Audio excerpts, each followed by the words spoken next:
বন্ধুরা, আমি আজকে একটা নতুন রেসিপি করছি পনিরের। নিরামিষ পনির ভেজিটেবিল দিয়ে, সব ভেজিটেবিল দিয়ে একটা নিরামিষ পনির সবজি করছি। তার জন্য আমার লাগছে এই যে মটরশুঁটিগুলো একটু নুন দিয়ে, একটু হলুদ দিয়ে, একটু সামান্য মিষ্টি দিয়ে ভাপিয়ে নিয়েছি। পনির এগুলো ক্রিম পনির, এগুলোকে হালকা একটু সাদা তেলে ভেজে নিয়েছি। এখানে গাজরগুলোকে কুচিয়ে একটুখানি ভাপিয়ে ভেজে নিয়েছি। আলুগুলোকেও ভাপিয়ে ভেজে নিয়েছি তেল নুন হলুদ দিয়ে।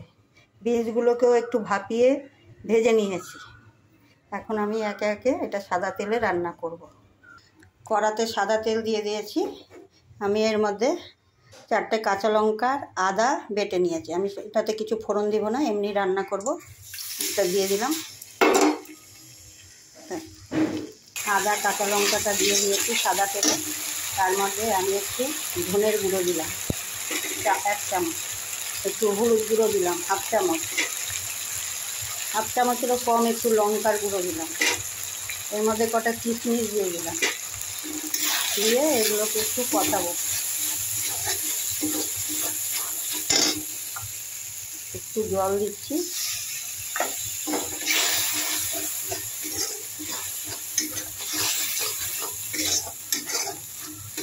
এটার কাঁচা গন্ধটা গেলে আমি একটু যে জিরা ভেজে গুঁড়ো করে রেখেছি শুকনো খোলায়, এই গুঁড়ো মশলাটা দেবো।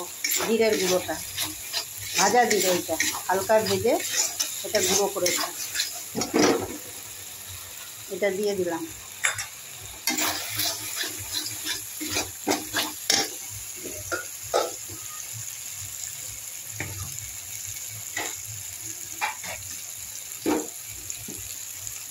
আমি এর মধ্যে দেখুন টমেটো আর ক্যাপসিকাম কেটে রেখেছি, এগুলো ভাজিনি, এগুলো এমনি দিয়ে দেবো মশলাটা।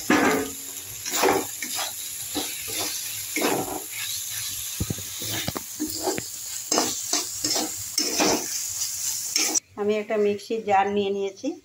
তার মধ্যে আমি একটু কাজু বাদাম নিয়েছি, একটু চালমগজ নিয়েছি, একটু পোস্ত দানা নিয়েছি। ওই সব 2 চামচ করে আছে, একটু মিডিয়াম সাইজের চামচের। ওইগুলোকে আমি এখন এগুলোকে পেস্ট করব। মশলাটা আমার হয়ে গেছে দেখুন। টমেটো আর ক্যাপসিকাম দিয়েছিলাম, কিশমিশ। এই পর্যায়ে এসে আমি এখন একে একে সব সবজি দিয়ে দেব। আলু,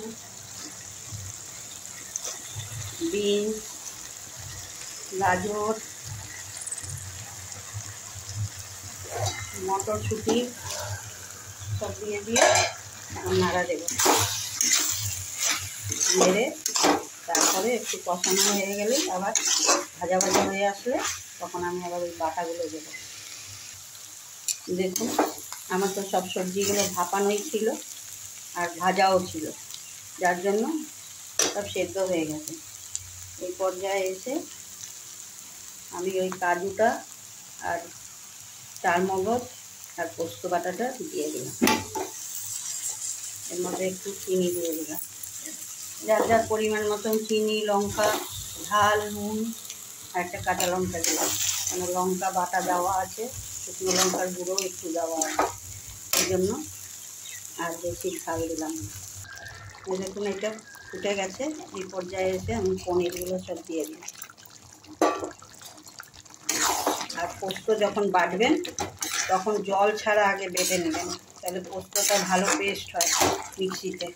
আর নাইলে না পোস্তটা পেস্ট হতে চায় না জল দিয়ে বাটলে। শুকনোতে বাটবেন আগে পোস্ত, দেখবেন খুব সুন্দর পেস্ট হবে। তারপরে জল দিবেন। এর মধ্যে একটু গরম মশলা দিয়ে দিলাম,